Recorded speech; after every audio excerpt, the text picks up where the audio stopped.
இயேசு கிறிஸ்துவின் இனிய நாமத்தில் வாழ்த்துக்கள். இந்த நாளிலும் லூக்கா எழுதின சுவிசேஷம் 7வது அதிகாரம் 11 15 வரையிலும் நாயின் ஊர் விதவையினுடைய மகனை இயேசு சுகப்படுத்துகிறதை நாம் பார்க்கிறோம். அதனைத் தொடர்ந்து 18வது வசனத்திலிருந்து 35வது வசனம் வரையிலும் யோவான் ஸ்நானன் அவனுடைய வாழ்விலே வந்த சந்தேகம், மாமனிதர் வாழ்வில் வந்த சந்தேகம் என்கிற தலைப்பின் கீழாக இந்த செய்தியை கற்றுக்கொள்ள முடியும். கடைசியாக பாவியாகிய ஸ்திரீ அவருடைய பாதத்தில் பரிமள தைலத்தை ஊற்றின காரியத்தை நாளைய தினத்திலே நாம் கற்றுக்கொள்ளலாம். 11ஆம் வசனத்தில் மறுநாளிலே அவர் நாயின் என்னும் ஊருக்கு போனார். நேசரத்திலிருந்து 19 கிலோமீட்டர் தொலைவில் உள்ள இந்த நாயின் என்ற ஊர், அந்த ஊரில் ஒரு வாலிபன் மரித்து போனான். அந்த விதவைக்கு அவன் ஒருவனே ஆதரவாக இருந்தான். திரளான ஜனங்கள் அங்கே அவனுக்கு பின்பாக மரித்து போன அவனை அடக்கம் பண்ணுவதற்காக வருகிறார்கள். வரவேண்டியவர் நிச்சயமாக வந்தால், இரக்கப்பட வேண்டியவர் நிச்சயமாக வந்தால் அங்கே அற்புதம் நடக்கும். திரளான ஜனங்கள் பின் செல்லுகிறதினால பெரிய ஆறுதல் அந்த அம்மாவுக்கு உண்டாகலை. அந்த அம்மாவினுடைய வாழ்க்கையிலே அவர்களை குறித்து இரக்கப்படக்கூடிய ஒருவர் அவர்களை சந்தித்த பொழுது அங்கே அந்த வாலிபன் உயிர் பெற்று அவன் எழுந்திருந்து பேசினதை குறித்து இந்த அதிகாரத்திலே நாம் பார்க்கிறோம். இயேசு தன்னுடைய வாழ்க்கையில் 3 பேரை உயிரோடு கூட எழுப்பினதை வேதத்திலே நாம் பார்க்கிறோம். இங்கே மரித்து அடக்கம் பண்ணுவதற்காக எடுத்து செல்லப்பட்ட வாலிபனை வழியிலே சந்தித்து இயேசு கிறிஸ்து இங்கே உயிரோடு கூட எழுப்புகிறார். அதற்கு அடுத்த அதிகாரத்தில் எவிரிவினுடைய மகள் 8ஆம் அதிகாரம் 53 55 வரையிலும் ஒரு சிறுபெண்ணை ஆண்டவர் மரித்து கொஞ்ச நேரத்தில் உயிரோடு கூட எழுப்புகிறதை பார்க்கிறோம். அதனைத் தொடர்ந்து யோவான் 11வது அதிகாரத்தில் 43 44 வரை மரித்து 4 நாட்களான லாசருவை இயேசு கிறிஸ்து உயிரோடு கூட எழுப்பினதை நாம் பார்க்கிறோம். இங்கே வசனம் 16 லூக்காவில் அவரை மகா தீர்க்கதரிசி என்று அவர்கள் ஆச்சரியப்பட்டு சொல்லுகிறார்கள்.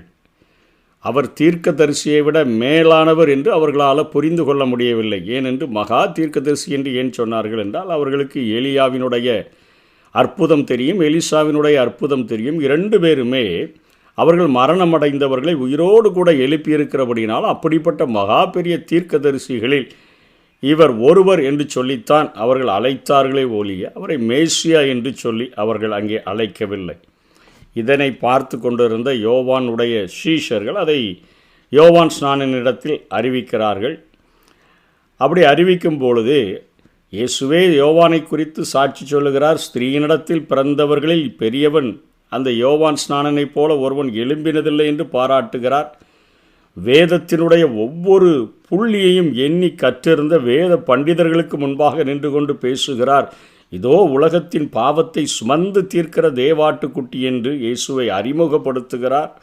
மேசியா வருகிறார், மேசியா வருகிறார் என முன்னறிவித்து நடந்த ஒரு யோவான் ஸ்நானன்.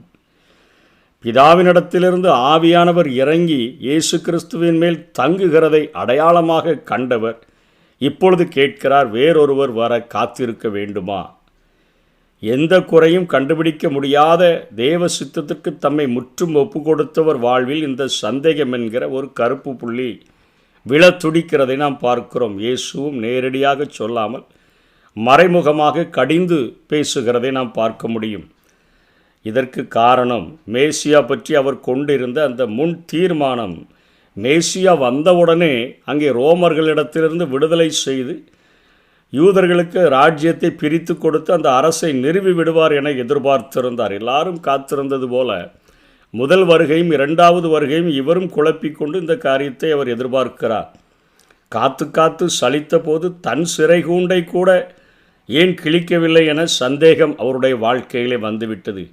எனினும் முற்றிலும் சந்தேகிக்க முடியாமல் சீஷர்கள் 2 பேரை அழைத்து அவரிடத்தில் கேட்கிறார். சந்தேகம் நம்முடைய வாழ்க்கையில் மிகப்பெரிய ஒரு எதிரி. ஆதாமுக்கும் ஏவாளுக்கும் பாவம் செய்யும் முன் தேவ கட்டளையில் சத்ருவினால் ஒரு சந்தேகத்தை கொண்டு வர முடிகிறதை நாம் பார்க்கிறோம். எனவே தான் ஆண்டவருடைய கட்டளையின் மேல் சந்தேகம் வந்த பொழுது அவர்கள் சாத்தானுடைய வலைக்குள் விழுந்ததை நாம் பார்க்கிறோம். நமது வாழ்விலும் பிசாசின் தண்டாயுதத்தால் வாழ்வை தொலைத்தவர்கள் எத்தனையோ பேர் இருக்கிறார்கள். சூழ்நிலையை எடை போட்டு தப்பு எண்ணங்களினால் பைத்தியமான எத்தனையோ பேர் இருக்கிறாங்க. இதனால் கொலை செஞ்சவங்க, சந்தேகத்தினால் கொலை செய்தவர்கள் எத்தனையோ பேர் இருக்கிறாங்க. குடும்ப வாழ்வை தொலைத்த கணவன் மனைவிகள் எத்தனையோ பேர் இருக்கிறாங்க.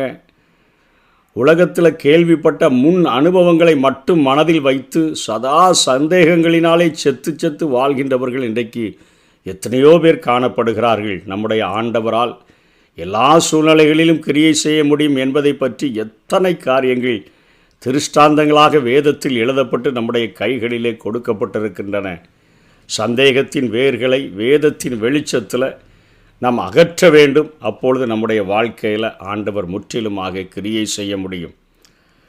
இதனைத் தொடர்ந்து 20ஆம் வசனத்திலிருந்து 23வது வசனம் வரை யோவான் கேட்டதை சீஷர்கள் இயேசுவினிடத்திலையும் கேட்டுட்டாங்க. அந்த சமயத்தில் இயேசு கிறிஸ்து திரும்பவும் ப்ரூவ் பண்ணுகிறார் தன்னுடைய முதல் வருகையை. நோய்களையும் கொடிய வியாதிகளையும் பொல்லாத ஆவிகளையும் கொண்டிருந்த அநேகரை அவர் குணமாக்கி அநேக குருடர்களுக்கு பார்வை அளிக்கிறதை பார்க்கிறோம். நீங்கள் போய் கண்டவைகளையும் கேட்டவைகளையும் யோவானுவுக்கு அறிவியுங்கள். குருடர் பார்வையடைகிறார்கள், சப்பானிகள் நடக்கிறார்கள், குஷ்டரோகிகள் சுத்தமாகிறார்கள், செவிடர்கள் கேட்கிறார்கள், மரித்தோர் எழுந்திருக்கிறார்கள், தரித்திரருக்கு சுவிசேஷம் பிரசங்கிக்கப்படுகிறது.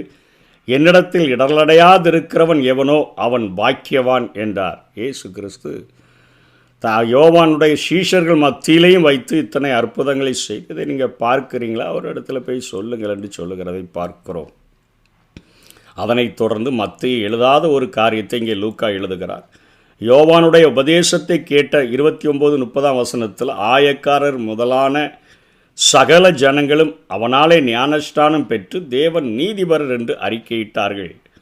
பரிசேயரும் நியாய சாஸ்திரிகளுமோ அவனாலே ஞானஸ்நானம் பெறாமல் தங்களுக்கு கேடுண்டாக தேவனுடைய ஆலோசனையை தள்ளிவிட்டார்கள் என்கிற வார்த்தையை இங்கே லூக்கா எழுதுகிறார். இந்த வசனங்கள் மத்தேயுவில் காணப்படலை. சாதாரண ஜனங்களில் அநேகர் மனம் திரும்பினவர்களாக யோவானிடத்தில் ஞானஸ்நானம் பெறும்படி சென்றனர். அது மத்தேயு 3ஆம் அதிகாரத்தில் 5-6 பார்க்குறோம். ஆனால் மத தலைவர்கள் யோவானின் செய்தியை புறக்கணித்தனர். அப்படி செய்ததால் தேவன் அவர்களுக்காக வைத்திருந்த நல்ல நோக்கத்தையும் அவர்கள் புறக்கணித்து விட்டனர். இங்கே இயேசு இன்னும் கூட அந்த யோவானை குறித்து அருமையான ஒரு சர்டிஃபிகேட் தன்னோடு இணைத்து சொல்லுகிறார். 32ஆம் வசனம் 33-34 குழல் ஊதினோம் கூத்தாடவில்லை, புலம்பினோம் அளவில்லை என்று அந்த வார்த்தையை இயேசு பயன்படுத்துகிறார். ஏன் அப்படின்னு சொன்னால், இன்றைக்கி நம்ம நிறைய ஜனங்கள் சந்தோஷமாக டான்ஸ் ஆடுகிறதற்கு குழல் ஊதி ஆடும்போது நம்மளும் சேர்ந்து ஆடணும்னு இந்த உலகம் எதிர்பார்க்கிறது. எல்லாரும் அழுதுகிட்டு இருக்கும்போது நம்ம எல்லாரும் சேர்ந்து கூட அழணும் அப்படின்னு சொல்லி இந்த உலகம் எதிர்பார்க்கிறது. அதை இயேசு சொல்லுகிறார், யோவான் போஜனபானம் பண்ணாதவனாய் அவன் வந்தான். அவங்க எப்படி போஜனம் பண்ணுறாங்களோ அப்படி தான் பண்ணணும். அதுக்கு வித்தியாசமாக இருந்ததுன்னு சொன்னால் அவர்கள் குழல் ஊதுகிறவர்களுக்கு ஒப்பிடப்படுகிறார்கள், அவர்கள் கூத்தாடுகிறார்கள். இங்கே யோவான் அவர்களுடைய போஜன பானத்தை போல பண்ணாததுனால அவனை பிசாசு பிடித்தவன் என்று சொல்லுகிறார்கள். இயேசு கிறிஸ்து போஜனபானம் பண்ணுகிறவராய் வந்தார். அவர் பாவிகள் கூடலாம் உட்கார்ந்து போஜனபானம் பண்ணுகிறார், கை கழுவாமல் சாப்பிட்றார். இதெல்லாம் பார்த்துட்டே இருந்தாங்க. நம்ம புலம்புனா அவர் நம்ம கூட சேர்ந்து புலம்பணுமே, குழல் ஊதுனா நம்ம கூட சேர்ந்து டான்ஸ் ஆடணுமே. இவர் வித்தியாசமாக இருக்கிறாரு அப்படின்னு சொல்லி அவரை பார்த்து போஜன பிரியனும் மதுபான பிரியனும் ஆயக்காரருக்கும் பாவிகளுக்கும் சிநேகிதன் என்று இயேசுவுக்கு ஒரு சர்டிஃபிகேட் கொடுத்துட்டாங்க. அவங்க பல்ஸுக்கு அப்படியே நடந்தால், அவங்க குழல் ஊதும்போது அவங்க கூட சேர்ந்து டான்ஸ் ஆடுனா, அவங்க அழும்போது அவங்க கூட சேர்ந்து மாரடித்து அழுதா அவர்களைப் போல இருக்கிறார்கள் என்று சொல்லுவார்கள். இல்லை என்று சொன்னால் பிசாசு பிடித்தவன், போஜன பிரியன், மதுபான பிரியன், ஆயக்காரருக்கும் பாவிக்கும் சிநேகிதன் என்று சொல்லி அழைப்பார்கள்.